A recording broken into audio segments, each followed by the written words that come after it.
साथियों नमस्कार, मैं वीरेंद्र और आप देख रहे हैं हमारा यूट्यूब चैनल बोलो साथी। भाजपा सांसद निशिकांत दुबे का इस समय मुद्दा गरमाया हुआ है।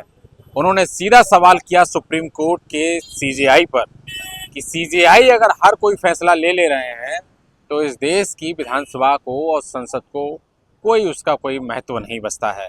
ये एक बहुत बड़ी बात है कि एक भाजपा सांसद सीजेआई पर सीधे सवाल कर रहे हैं और उन पर एक तरीके से बहुत बड़ा आरोप लगाने का काम कर रहे हैं। हम देखते हैं कि उधर भारतीय जनता पार्टी के राष्ट्रीय अध्यक्ष नड्डा साहब ने भी कि ये पार्टी का कोई अपना बयान नहीं है, ये उनका निजी बयान है। इस पे अपनी एक कंट्रोवर्सी शुरू हो गई है। इसी को लेकर के हम आज तमाम लोगों से बातचीत करेंगे और जानेंगे कि ये क्या मामला है। सर, बहुत धन्यवाद हमारे चैनल में आपका। बहुत बहुत धन्यवाद भैया। बोलो साथी में बताइए जी। तो निशिकांत दुबे कह रहे हैं सीजेआई संजीव खन्ना से कि आपका हमारे मामले में मतलब संसद के बनाए हुए कानून में कोई दखल अंदाजी नहीं करना चाहिए। इस पर आप किस नज़र से देखते हैं?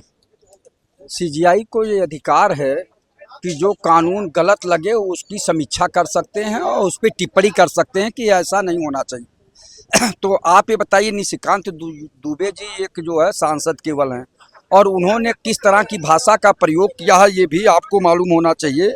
और मैं तो यही कहना चाहूँगा कि उन्होंने क्या कहा, देश में धार्मिक युद्ध भड़काने के लिए सुप्रीम कोर्ट जिम्मेदार। इतनी बड़ी ताकत हो गई कि सुप्रीम कोर्ट पर इतना बड़ा आक्षेप लगा रहे हैं निशिकांत दुबे जी। और भारतीय जनता पार्टी राम राज्य की सरकार है और मोदी जी कहते हैं कि हम संविधान से देश चलाते हैं, कानून से देश चलाते हैं। तो ये कैसे बात निशिकांत दुबे जी बोल रहे हैं? उन्होंने कहा सीधे तौर पे, जो मैंने पढ़ा अखबारों में, देश में धार्मिक युद्ध भड़काने के लिए सुप्रीम कोर्ट जिम्मेदार। आप ये बताइए, यहाँ तक नाम भी लिए। तो आप ये बताइए, ये कौन सी सरकार है? क्या यही रामराज्य की सरकार है? क्या ये सरकार जो संविधान से चल रही है, कानून से चल रही है? मुझे तो नहीं लगता कि ये कानून से देश चला रहे हैं देश के प्रधानमंत्री आदरणीय मोदी जी। मोदी जी को अगर थोड़ा भी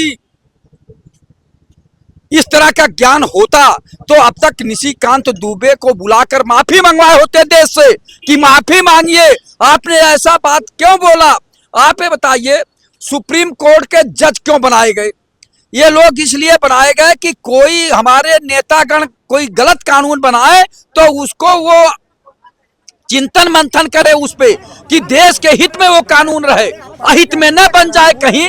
चूंकि नेता जो है कभी कभी केवल अपनी पार्टी के हित में कानून बनाने लगते हैं और कोई नेता तानाशाह न बन जाए, इसलिए ये सब बने हुए। जैसे राष्ट्रपति का हुआ पद, तो ये हुआ कि उन्हीं के बराबर का पद होता है सुप्रीम कोर्ट के जज का। तो कभी कभी सुप्रीम कोर्ट के जज को जो है राष्ट्रपति जो है शपथ दिलाते हैं, और जब राष्ट्रपति का नया चुनाव होता है, सुप्रीम कोर्ट में जो जज होते हैं चीफ जस्टिस, वो राष्ट्रपति को शपथ दिलाते हैं। तो ये निशिकांत दुबे जी जो बोल रहे हैं ये बहुत ही गलत है और देश में एक तरह का संशय की स्थिति पैदा कर रहे हैं।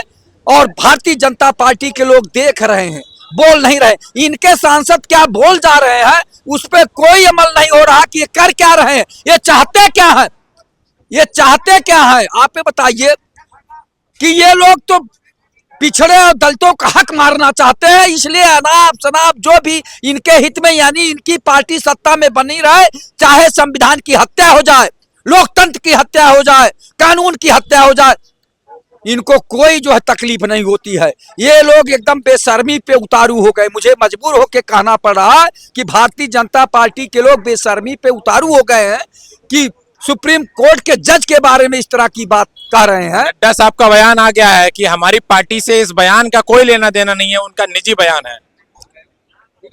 क्यों नहीं पार्टी से लेना देना है?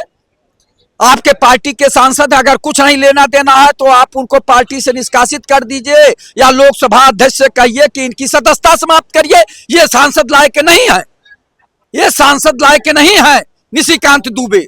अगर इस तरह की भाषा बोल रहे हैं, जो सुप्रीम कोर्ट के चीफ जस्टिस के ऊपर जो है इस तरह का आरोप लगा रहे हैं, तो उनकी सदस्यता समाप्त करनी चाहिए, उन्हें जेल भेजना चाहिए।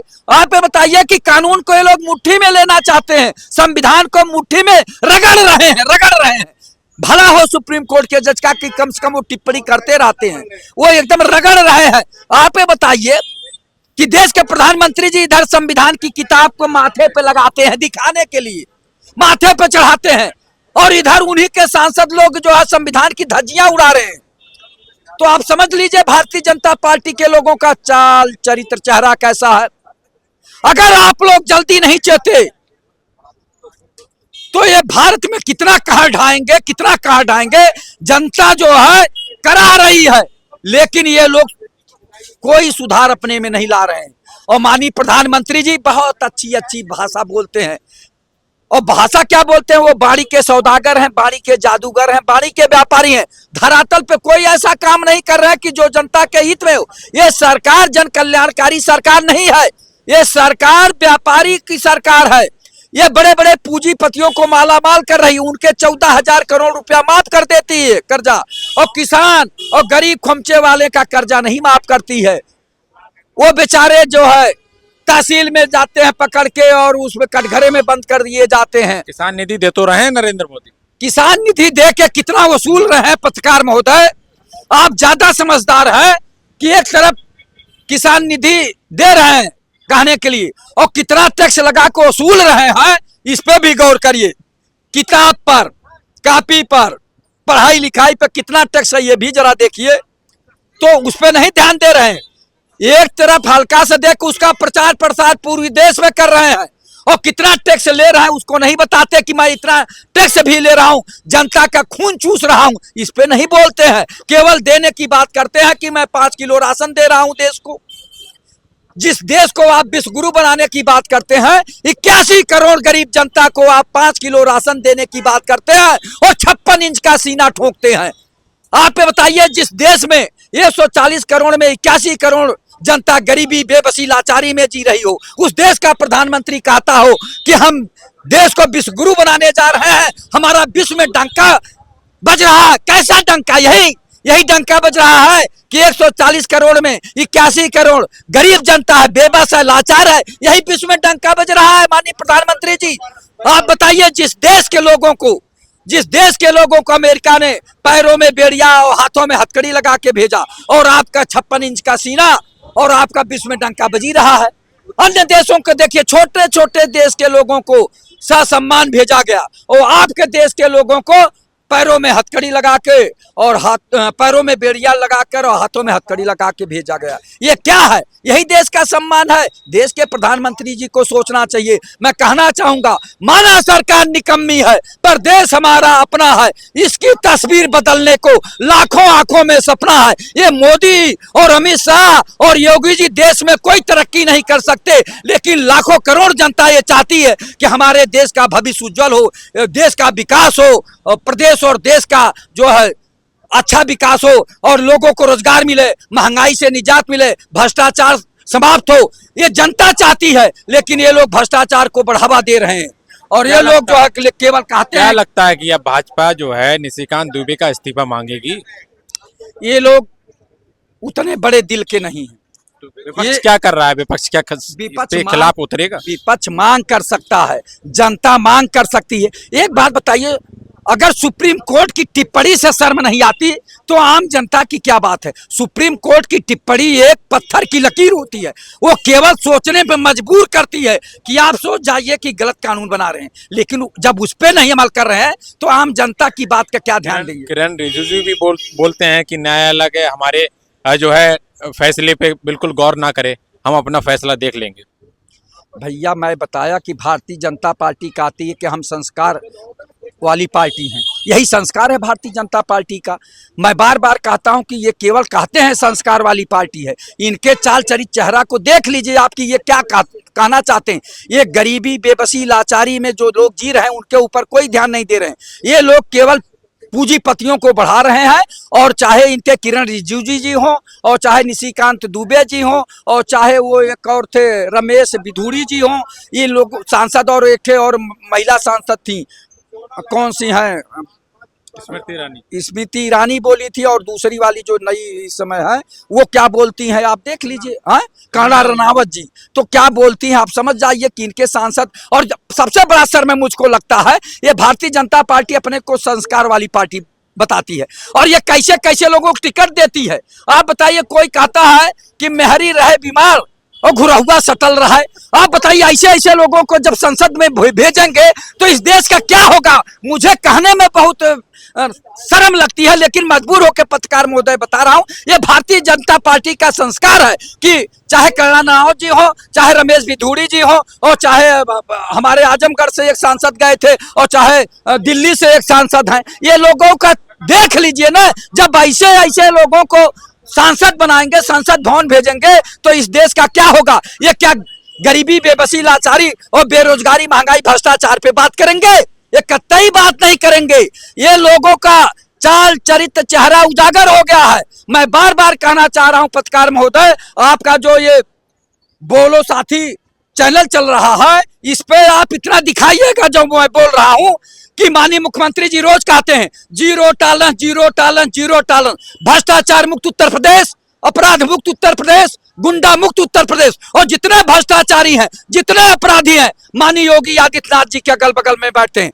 एमएलए हो, चाहे एमएलसी हो, चाहे आईएएस हो, आईपीएस हो, पीपीएस हो, पीसीएस हो, जितने एमएलए हैं जिस जिले में से आते हैं, बड़ी बड़ी हवेली बनाए हैं, और नोएडा, गाजियाबाद, नैनीताल और लखनऊ में हवेली बनाए हैं। लखनऊ के अगल बगल 200, 300, 400 बीघे का कृषि फार्म बनाए हैं, 6-6, 7-7 फॉर्च्यूनर खरीदे हैं, प्राइवेट डिग्री कॉलेज और प्राइवेट जो है अस्पताल बनाए हैं, और इनके बच्चे ऑस्ट्रेलिया, अमेरिका पढ़ रहे हैं।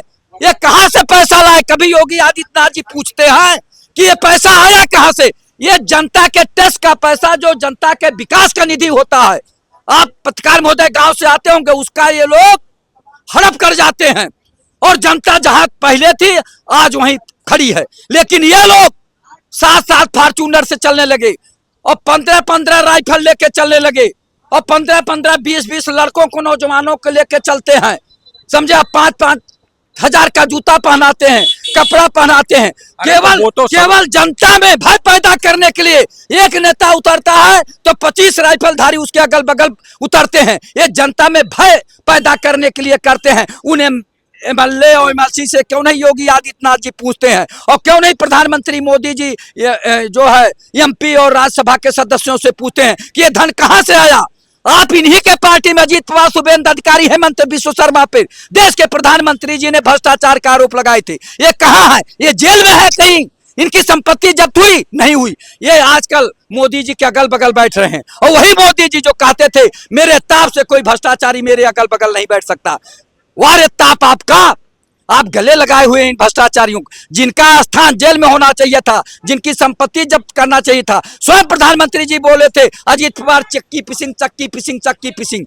यही चक्की पिसवा रहे हैं, गले लगा के जो है उनको बड़ा पद दिए हुए हैं। तो ये है भारतीय जनता पार्टी का चाल चरित्र चेहरा उजागर हो गया है। अब जनता इनसे निजात चाहती, हाथ जोड़ती है कि किसी तरह जान बख्शो, और जनता को जागना चाहिए कि रोजी रोटी दे न सके वो सरकार निकम्मी है, जो सरकार निकम्मी है वो सरकार बदलनी है। जय हिंद। ठीक है, देखिए इन्होंने पूरी बातचीत की निशिकांत दुबे को लेकर के कि न्यायालय पर जिस तरीके से उन्होंने टिप्पणी करी, और सुप्रीम कोर्ट के जो चीफ जस्टिस ऑफ इंडिया हैं संजीव खन्ना जी, उन पर जिस तरीके से टिप्पणी करी, वो एक तरीके से इनका कहना है कि वो गलत है, और वो लोकतंत्र की अवमानना है, संविधान की अवहेलना है। हमारी ये पूरी जो है बातचीत कैसे लगी कमेंट करके ज़रूर बताएं। धन्यवाद।